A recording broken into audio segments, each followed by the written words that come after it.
बोलिए भगवान श्री कृष्ण की जय। गुरु नारायण भगवान की जय। समस्त भक्तों की जय।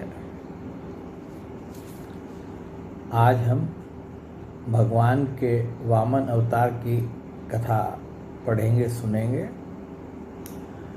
और ये कथा जो है श्रीमद्भागवत के 8वें स्कंद में 15वें अध्याय से 23वें अध्याय तक आई है।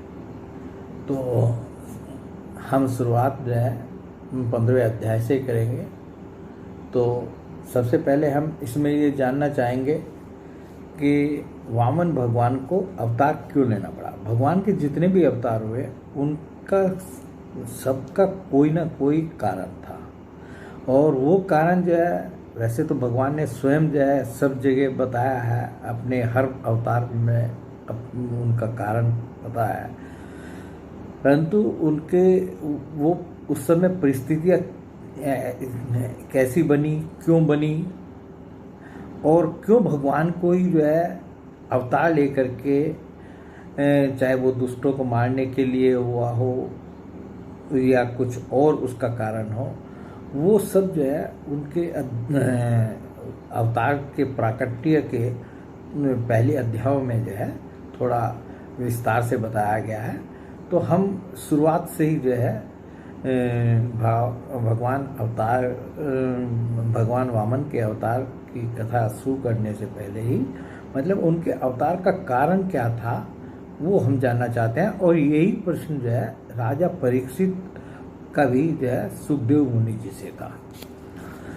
राजा परीक्षित ने पूछा, भगवान श्री हरि स्वयं ही सबके स्वामी हैं, फिर उन्होंने दीनहीन की भांति राजा बलि से 3 पग पृथ्वी क्यों मांगी, तथा जो कुछ वे चाहते थे वह मिल जाने पर भी उन्होंने बलि को बांधा क्यों।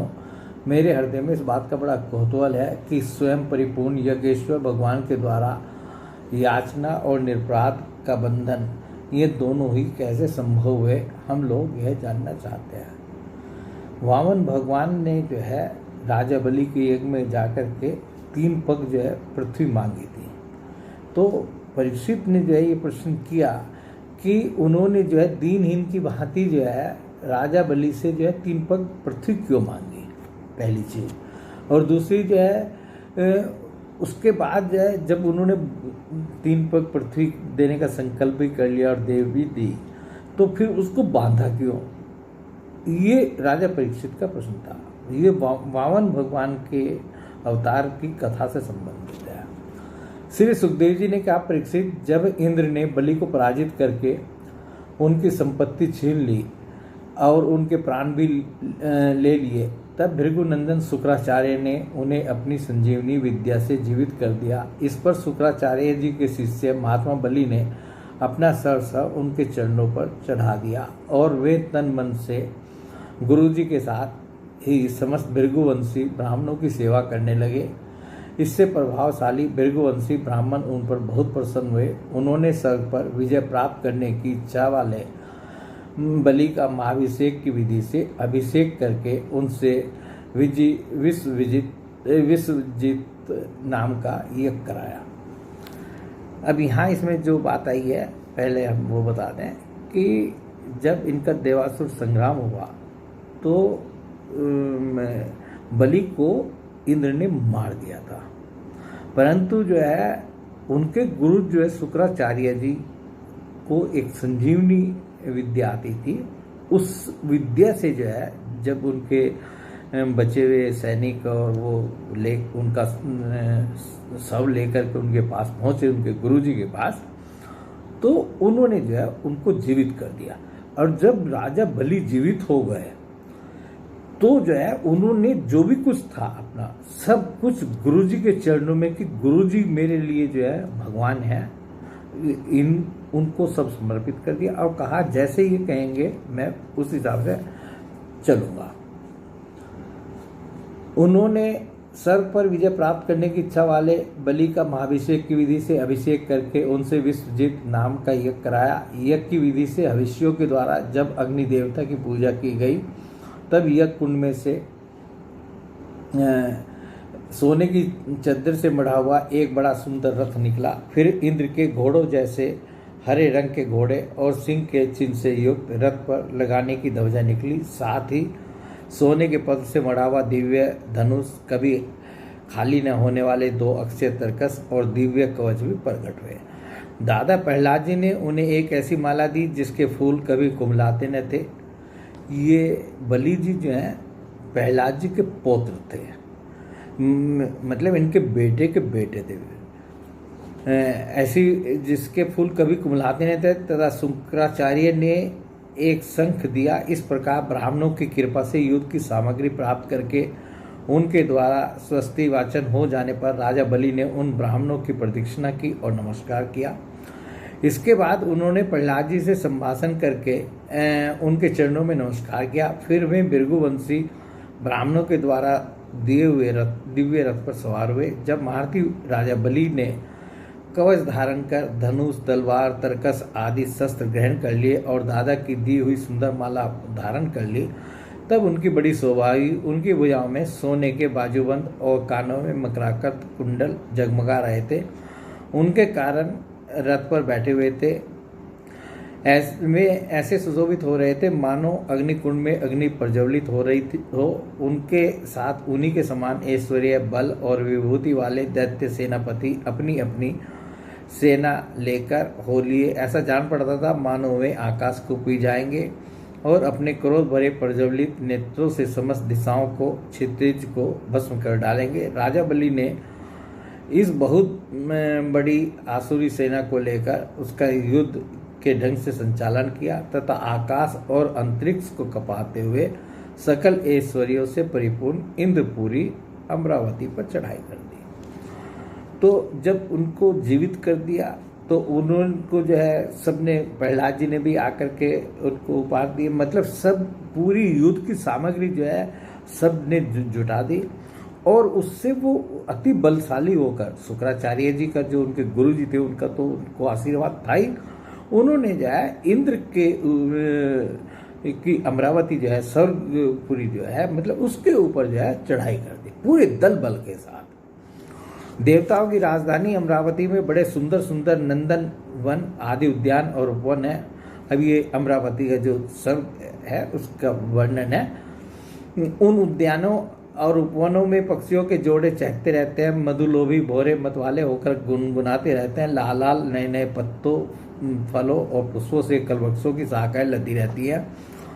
वहाँ के सरोवरों में हंस, सारस, चकवे और बतखों की भीड़ लगी रहती है। उन्हीं में देवताओं के द्वारा सम्मानित देवांगनाएं जल क्रीड़ा करती रहती हैं। ज्योतिर्मय आकाश गंगा ने खाई की भांति अमरावती को चारों ओर से घेर रखा है। उसके चारों ओर बहुत ऊंचा सोने का परकोटा बना हुआ है जिसमें स्थान स्थान पर बड़ी बड़ी अटारियाँ बनी हुई हैं। सोने के किवाड़ द्वार द्वार पर लगे हुए हैं और स्फटिक मणि के गोपुर नगर के भारी फाटक हैं। उसमें अलग अलग बड़े बड़े राजमार्ग हैं। स्वयं विश्वकर्मा ने ही उस पुरी का निर्माण किया। सभा के स्थान, खेल के चबूते और रथ चलने के बड़े बड़े मार्गों से वह शोभायमान है। 10 करोड़ विमान उसमें सर्वदा विराजमान रहते हैं और मणियों के बड़े बड़े चौराहे एवं हीरे और मूंग की बेदियाँ बनी हुई हैं। वहाँ की स्त्रियाँ सर्वदा 16 वर्ष की सी रहती हैं। उनका यौवन और सौंदर्य स्थिर रहता है।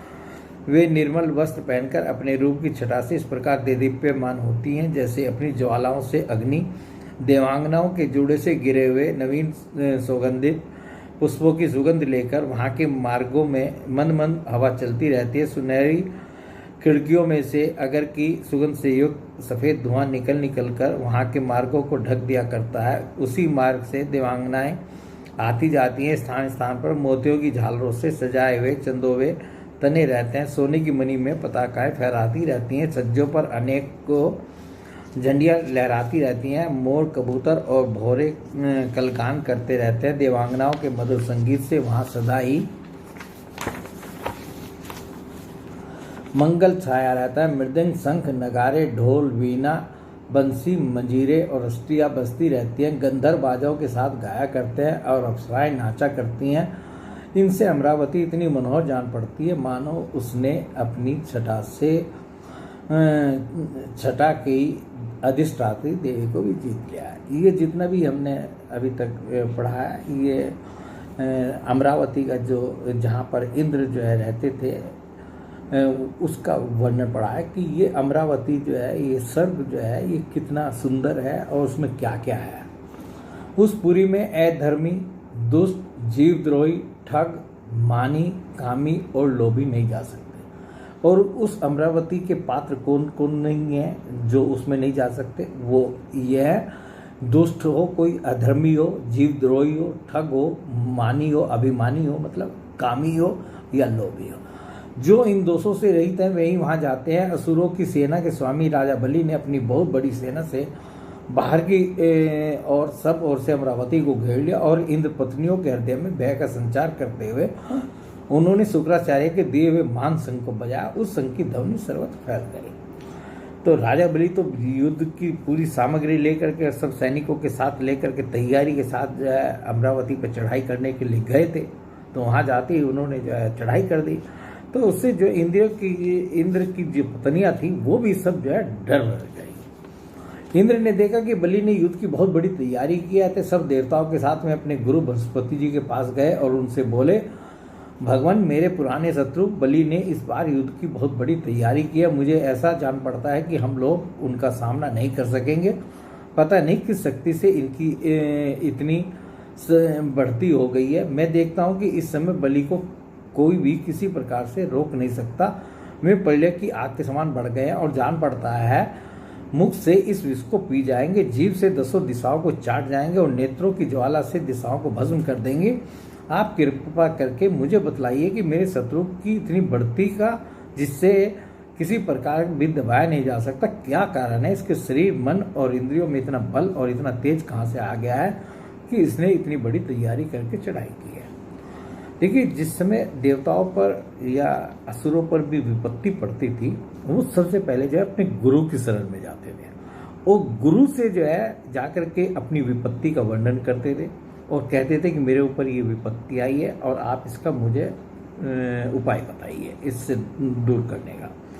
तो ये इंद्र भी जो है, इन देवताओं के गुरु जो है बृहस्पति जी है और असुरों के गुरु जो है वो शुक्राचार्य जी। तो ये जो है उनके पास गए और जाकर के इनसे पूछा, बताया कि बलि जो है इतना शक्तिशाली होकर के इस बार आया है। लड़ाई तो इनकी पहले भी हो चुकी है, परंतु उसमें उस समय इतना इनको बल सामर्थ्य नहीं दिखाई दे रहा था। इस बार इतना आया कि तो किसी को कुछ समझ ही नहीं रहा है। और अब जो है इस बार तो हमें लगता है कि हमारी अमरावती गई। देवगुरु बृहस्पति जी ने कहा, इंद्र, मैं तुम्हारे शत्रु बलि की उन्नति का कारण जानता हूँ। ब्रह्मवादी भृगुवंशियों ने अपने शिष्य बलि को महान तेज देकर शक्तियों का खजाना बना दिया। सर्वशक्तिमान भगवान को छोड़कर तुम या तुम्हारे जैसा और कोई भी बलि के सामने उसी प्रकार नहीं ठहर सकता जैसे काल के सामने प्राणी।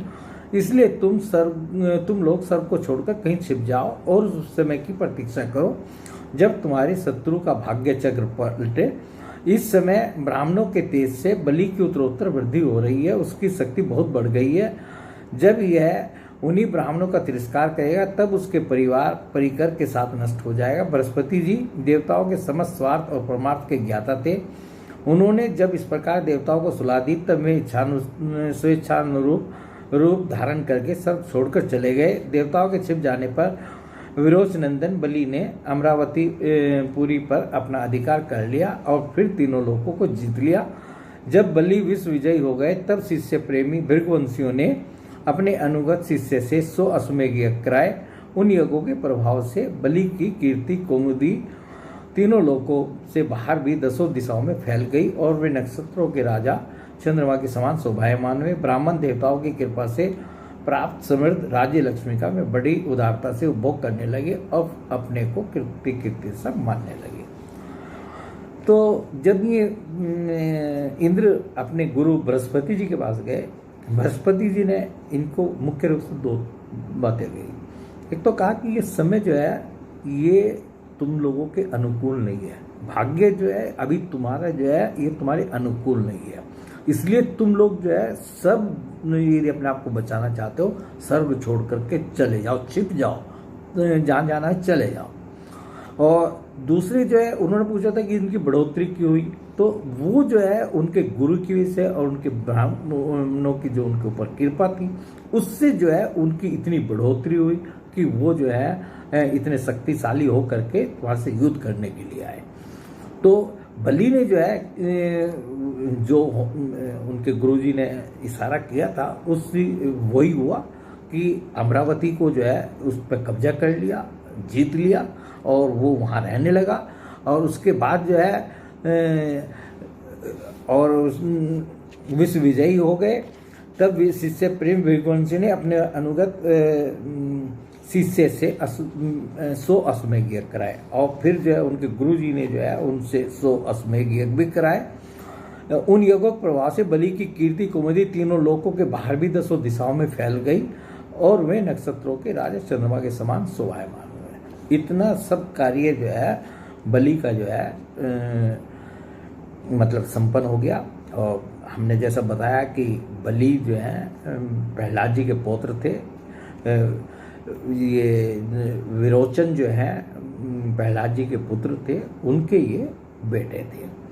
तो ये अध्याय यहाँ पर पूर्ण हो गया। इस अध्याय में हमने मुख्य रूप से जो है क्या क्या बातें सुनी, एक बार मैं फिर उनको बता देता हूँ कि राजा बलि को जो है इंद्र ने मार दिया था। युद्ध में जो है जो युद्ध हुआ था उसमें देवासुर संग्राम हुआ था, उसमें जो है इसको मार दिया था।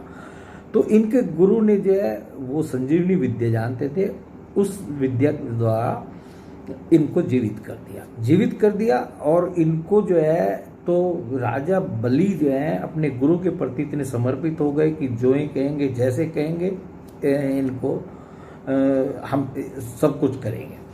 तो गुरु की सलाह से भी और उधर इनके जो दादा प्रहलाद जी आए उन्होंने भी और सब ने जो है इनको आकर के उपहार दिए और युद्ध की पूरी सामग्री दी और कहा कि जाओ बेटा और तुम जो है अब युद्ध कर सकते हो, इंद्र के साथ युद्ध कर सकते हो।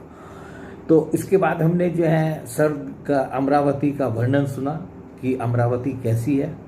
और उसके बाद जो है ये राजा बलि जो है उस पर रथ पर सवार होकर के गए और इन्होंने अमरावती के ऊपर चढ़ाई कर दी। तो जब चढ़ाई कर दी और उनके इंद्र ने ये खबर पाई कि अमरावती के ऊपर जो है राजा बलि और पूरे दल बल के साथ जो है चढ़ाई कर रहे हैं और ये तो बिल्कुल इस बार इस अवस्था में है कि जीत लेंगे हम लोगों को, तो अपने गुरुजी बृहस्पति जी के पास गए। बृहस्पति जी ने कहा तुम लोगों का ये समय ठीक नहीं है, भाग्य चक्र जो है अभी तुम लोगों का ठीक नहीं है, तुम लोग जो है स्वर्ग को छोड़ करके कहीं चले जाओ। और जो है उसके बाद जो है राजा बलि ने जो है अमरावती के ऊपर अधिकार कर लिया। उनके गुरु ने वहाँ 100 अश्वमेध यज्ञ भी कराया उनसे और वो पूरे तीनों लोगों के जो है पूरे बलशाली और शक्तिशाली हो करके वो राज्य करने लगे। तो ये जो है प्रसंग जो है हमने जाना कि हम इस बात को दिमाग में रख करके ध्यान में रख करके चल रहे हैं कि वामन भगवान का अवतार क्यों हुआ, ये उसके प्रसंग में है। अब दूसरा अध्याय है 16वां अध्याय है ये कश्यप जी के द्वारा अदिति को प्योवर्त का उपदेश। श्री सुखदेव जी कहते हैं परीक्षित जब देवता इस प्रकार भागकर छिप गए और दैत्यों ने स्वर्ग पर अधिकार कर लिया तब देव माता अदिति को बड़ा दुख हुआ, वे अनाथ सी हो गई। एक बार बहुत दिनों के बाद जब परम प्रभावशाली कश्यप मुनि की समाधि टूटी तब वे अदिति के आश्रम पर आए। उन्होंने देखा कि न तो वहाँ सुख शांति है और न किसी प्रकार का उत्साह या सजावट ही। परीक्षित जब वे वहाँ जाकर आसन पर बैठ गए और अदिति ने विधि पूर्वक उनका सत्कार कर लिया तब वे अपनी पत्नी अदिति से, जिसके चेहरे पर बड़ी उदासी छाई हुई थी, बोले, कल्याणी, इस समय संसार में ब्राह्मणों पर कोई विपत्ति तो नहीं आई है, धर्म का पालन तो ठीक ठीक होता है, काल के कराल घाल में पड़े हुए लोगों का कुछ अमंगल तो नहीं हो रहा है। प्रिय, गृहस्थ आश्रम तो जो लोग योग नहीं कर सकते उन्हें भी योग का फल देने वाला है। इस गृहस्थाश्रम में रहकर धर्म, अर्थ और काम के सेवन में किसी प्रकार का विघ्न तो नहीं हो रहा है। यह भी संभव है कि तुम कुटुंब के भरण पोषण में व्यग्र रही हो, अतिथि आए और तुमसे बिना सम्मान पाए ही लौट गए हो, तुम खड़ी होकर उनका सत्कार करने में भी असमर्थ रही हो, इसी से तो तुम उदास नहीं हो। जिन घरों में आए हुए अतिथि का जल से भी सत्कार नहीं किया जाता और वे ऐसे ही लौट जाते हैं, वे घर अवश्य गिदड़ के घरों के समान हैं। प्रिय, संभव है मेरे बाहर चले जाने पर कभी तुम्हारा चित्त उद्विग्न रहा हो और समय पर तुमने भविष्य से अग्नि में हवन न किया हो। सर्वदेव में भगवान के मुख हैं ब्राह्मण और अग्नि। गृहस्थ पुरुष यदि इन दोनों की पूजा करता है तो उसे उन लोगों की प्राप्ति होती है जो समस्त कामनाओं को पूर्ण करने वाले हैं। प्रिय, तुम तो सर्वदा प्रसन्न रहती हो, परंतु तुम्हारे बहुत से लक्षणों से मैं देख रहा हूँ कि इस समय तुम्हारा चित्त अस्वस्थ है। तुम्हारे सब लड़के तो कुशल मंगल से हैं न। तो कश्यप मुनि जो हैं, ये इनकी धर्मपत्नी दीति भी थी और अदिति भी थी। अदिति जो है देवताओं की माता और दीति जो है वो असुरों की माता, और दोनों जो है असुर और देवता जो है कश्यप जी के पुत्र होते हैं। तो कश्यप जी एक बार जो है वैसे अपना घूमते रहते थे, तपस्या करते रहते थे। इनके अदिति के जो है आश्रम पर आए, अब अदिति के घर आए, अपने घर आए तो वहाँ उनको देखा कि उन्होंने अदिति जो है उदास बैठी हुई है। तो जो जो भी संदेह वो व्यक्त कर सकते थे वो संदेह व्यक्त किया कि उनकी उदासी का क्या कारण है। उनसे पूछा कि ये ऐसा तो नहीं हुआ, ऐसा तो नहीं हुआ। तो अदिति जो है अब उनकी बातों का जवाब दे रही है। अदिति ने कहा, भगवान, ब्राह्मण, गो, धर्म और आपकी यह दासी सब सकुशल है। मेरे स्वामी यह गृहस्थ आश्रम ही अर्थ, धर्म और काम की साधना में परम सहायक है, पर वो आपके निरंतर स्मरण और कल्याण कामना से अग्नि, अतिथि, सेवक, भिक्षुक और दूसरे याचकों का भी मैंने तिरस्कार नहीं किया। भगवान, जब आप जैसे प्रजापति मुझे इस प्रकार धर्म पालन का उपदेश करते हैं तब भला मेरे मन की ऐसी कौन सी कामना है जो पूरी न हो जाए। आर्यपुत्र, समस्त प्रजा, वह चाहे सतगुणी, रजोगुणी या तमोगुणी हो, आपकी संतान है। कुछ आपके संकल्प से उत्पन्न हुआ, कुछ शरीर से। भगवान, इसमें संदेह नहीं कि आप सब संतानों के प्रति चाहे असुर हो या देवता एक सा भाव रखते हैं, सम है। तथापि स्वयं परमेश्वर भी अपने भक्तों की अभिलाषा पूर्ण किया करते हैं। मेरे स्वामी, मैं आपकी दासी हूँ, आप मेरी भलाई के लिए के संबंध में विचार कीजिए। मर्यादा पालक प्रभु, शत्रुओं ने हमारी संपत्ति और रहने का स्थान तक छीन लिया है, आप हमारी रक्षा कीजिए। बलवान दैत्यों ने मेरे ऐश्वर्य, धन, यश और पद छीन लिए तथा हमें घर से बाहर निकाल दिया है। इस प्रकार मैं दुख के समुद्र में डूब रही हूँ। आपसे बढ़कर हमारी भलाई करने वाला और कोई नहीं है, इसलिए मेरे हितैषी स्वामी, आप सोच विचार कर अपने संकल्प से ही मेरे कल्याण का कोई ऐसा उपाय कीजिए जिससे कि मेरे पुत्रों को वे वस्तु फिर से प्राप्त हो जाए।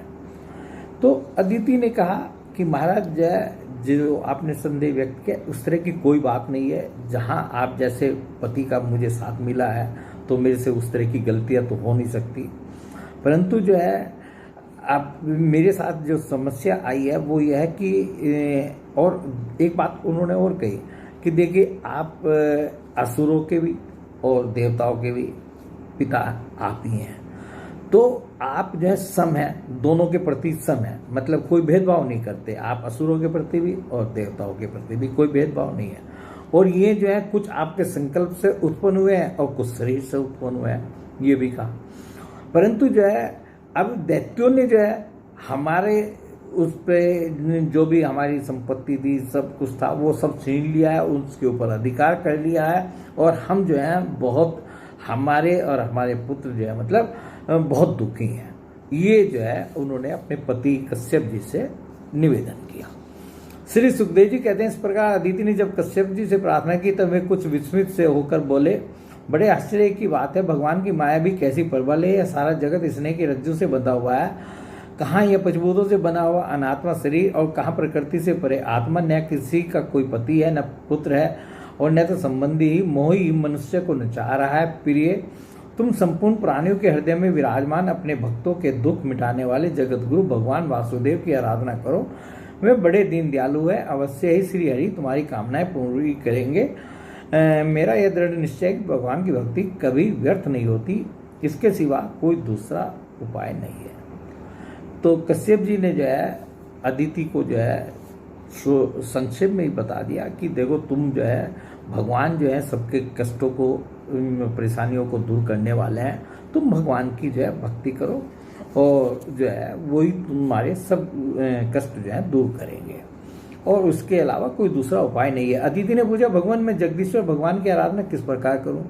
अरे भगवान की आराधना करने की, भगवान की पूजा पाठ करने के तो हजारों तरीके हैं, तो मुझे आप बता दीजिए, एक निश्चित मार्ग बता दीजिए कि मैं कैसे उनकी आराधना करूं जिससे वे सत्य संकल्प प्रभु मेरा मनोरथ पूर्ण करे। पतिदेव मैं अपने पुत्रों के साथ बहुत ही दुख भोग रही हूँ, जिससे वे शीघ्र ही मुझ पर प्रसन्न हो जाए। उनकी आराधना की भी वही विधि मुझे बताइए। कश्यप जी ने कहा, देवी जब मुझे संतान की कामना हुई थी तब मैंने भगवान ब्रह्मा जी से यही बात पूछी थी। उन्होंने मुझे भगवान को प्रसन्न करने वाले जिस व्रत का उपदेश किया था वही मैं तुम्हें बतलाता हूँ। फागुन के शुक्ल पक्ष में 12 दिन तक केवल दूध पीकर रहे और परम भक्ति से भगवान कमलनयन की पूजा करे। अमावस्या के दिन यदि मिल सके तो स्वर्ग की खोदी हुई मिट्टी से अपना शरीर मलकर नदी में स्नान करे। उस समय यह मंत्र पढ़ना चाहिए। तो कश्यप जी ने कहा कि देखिए, जिस समय मुझे भी संतान की प्राप्ति की इच्छा थी तो मैंने ब्रह्मा जी से पूछा था कि भगवान की आराधना कैसे करें, क्या करें। तो उन्होंने मुझे एक व्रत बताया था, वही व्रत जो है मैं तुम्हें बतला रहा हूँ, और उसकी विधि क्या है वो भी सब मैं तुम्हें बताऊंगा। हे देवी, प्राणियों को स्थान देने की इच्छा से वराह भगवान ने रसातल से तुम्हारा उद्धार किया था। तुम्हें मेरा नमस्कार है, तुम मेरे पापों को नष्ट कर दो। और मतलब जो मंत्र वो बतला रहे हैं, कश्यप जी ने अदिति को बताया है, वो मंत्र जो है इस प्रकार है कि हे देवी, प्राणियों को स्थान देने की इच्छा से भगवान ने रसातल से तुम्हारा उद्धार किया था। तुम्हें मेरा नमस्कार है, तुम मेरे पापों को नष्ट कर दो। इसके बाद अपने नित्य और नैमित्तिक नियमों को पूरा करके एकाग्र चित्त से मूर्ति, वेदी, सूर्य, जल, अग्नि और गुरुदेव के रूप में भगवान की पूजा करें और इस प्रकार स्तुति करें। प्रभु आप सर्वशक्तिमान हैं, अंतर्यामी और आराधनीय हैं। समस्त प्राणी आप में और आप समस्त प्राणियों में निवास करते हैं, इसी से आपको वासुदेव कहते हैं। आप समस्त चराचर जगत और उसके कारण के भी साक्षी हैं। भगवान मेरा आपको नमस्कार है। आप अव्यक्त और सूक्ष्म हैं, प्रकृति और पुरुष के रूप में भी आप ही स्थित हैं। आप 24 गुणों के जानने वाले और गुणों की संख्या करने वाले सांख्य शास्त्र के प्रवर्तक हैं। आपको मेरा नमस्कार है। आप वह यज्ञ हैं जिसके प्रायणीय और उदिनीय ये 2 कर्मशीर हैं। प्रातः, मध्याह्न और सायं ये 3 सवन ही 3 पाद हैं। चारों वेद 4 सिंह हैं। गायत्री आदि 7 छंद ही 7 हाथ हैं। यह धर्म में वृषभ रूप यज्ञ वेदों के द्वारा प्रतिपादित है और इसकी आत्मा है स्वयं आप। आपको मेरे नमस्कार है। आप ही कल्याणकारी शिव और आप ही प्रलयकारी रुद्र हैं। समस्त शक्तियों को धारण करने वाले भी आप ही हैं। आपको मेरे बाबा नमस्कार हैं। आप समस्त विद्याओं के अधिपति और भूतों के स्वामी हैं। ये कश्यप जी जो हैं अपनी धर्मपत्नी अदिति को बतला रहे हैं कि भगवान की पूजा कैसे करनी चाहिए। मतलब जो पहले थोड़ा जो उससे पूर्व बताया वो करके भगवान की इस प्रकार ये स्तुति करनी चाहिए। कश्यप जी जो हैं अपनी पत्नी अदिति को भगवान की स्तुति कैसे करनी चाहिए वो सब बतला रहे हैं। आपको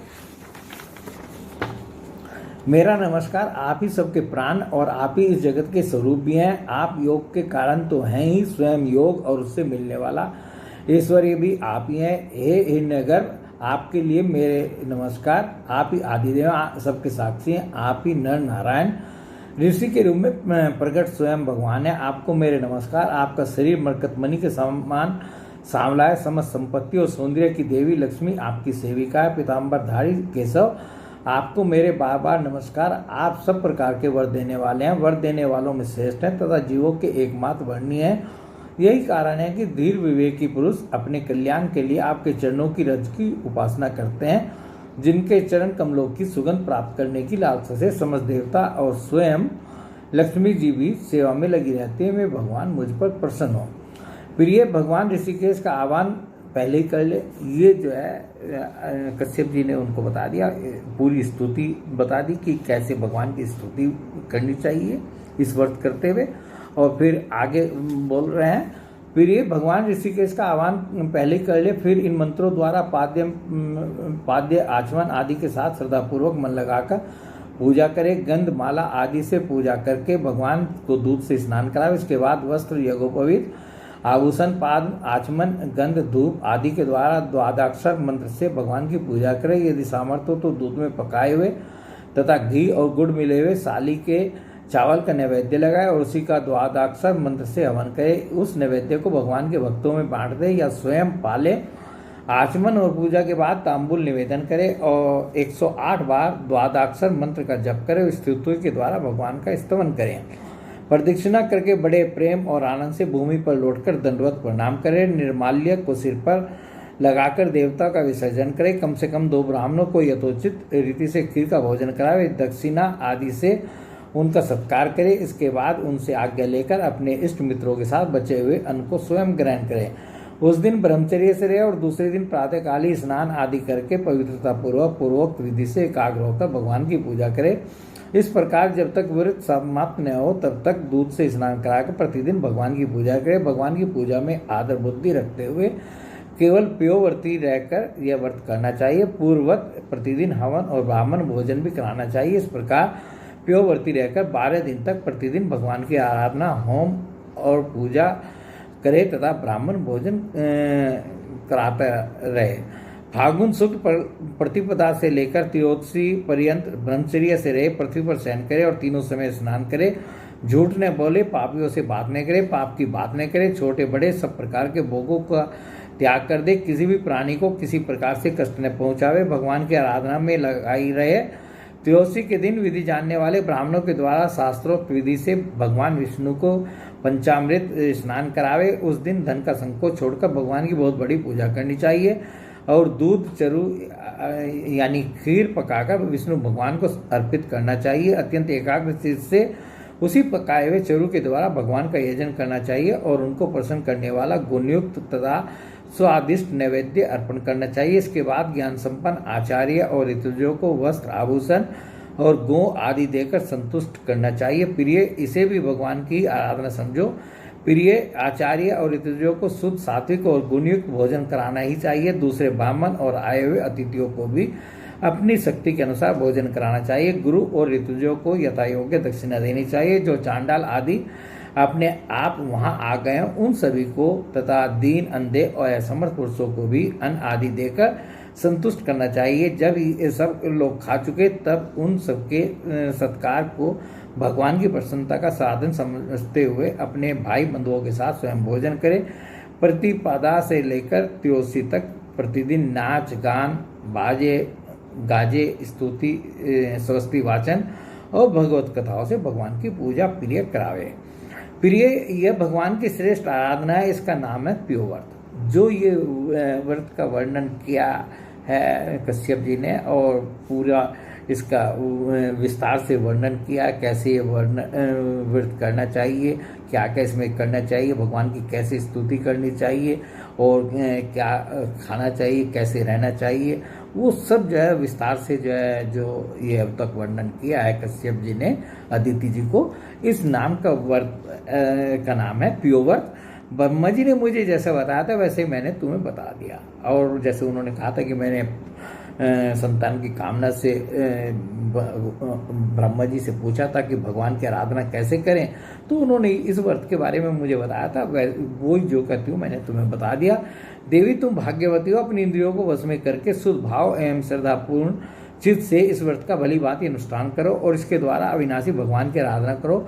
कल्याणी यह व्रत भगवान को संतुष्ट करने वाला है, इसलिए इसका नाम है सर्वयज्ञ और सर्वव्रत। यह समस्त तपस्याओं का सार और मुख्य दान है जिनसे भगवान प्रसन्न हुए। सच्चे नियम है, वे ही उत्तम नियम है, वे ही वास्तव में तपस्या, दान, व्रत और यज्ञ है। इसलिए देवी, संयम और श्रद्धा से तुम इस व्रत का अनुष्ठान करो। भगवान शीघ्र ही तुम पर प्रसन्न होंगे और तुम्हारी अभिलाषा पूर्ण करेंगे। तो एक तो ये इसमें कश्यप जी ने ये कहा कि देखिए, जिस कार्य से भी भगवान प्रसन्न हो, एक तो वो कार्य करना चाहिए। यज्ञ हो चाहे कोई भी हो, कोई भी पूजा हो, कुछ भी हो, तो जिससे हमारा उद्देश्य जो है भगवान को प्रसन्न करना है, तो भगवान जो है जिससे प्रसन्न हो वो कार्य करना चाहिए। तो ये प्योव्रत जो जिसका वर्णन किया है कि इससे भगवान प्रसन्न होते हैं, तुम इसको करो और वो सारी जो अभिलाषाएं हैं, मन की जो अभिलाषाएं हैं, उनको वो तुम्हारी पूर्ण करेंगे। तो ये जो है ये अध्याय समाप्त हो गया है। तो अभी हम यहाँ विश्राम देते हैं इस कथा को। तो बोले श्री कृष्ण भगवान की जय, गुरु नारायण भगवान की जय, समस्त भक्तों की जय।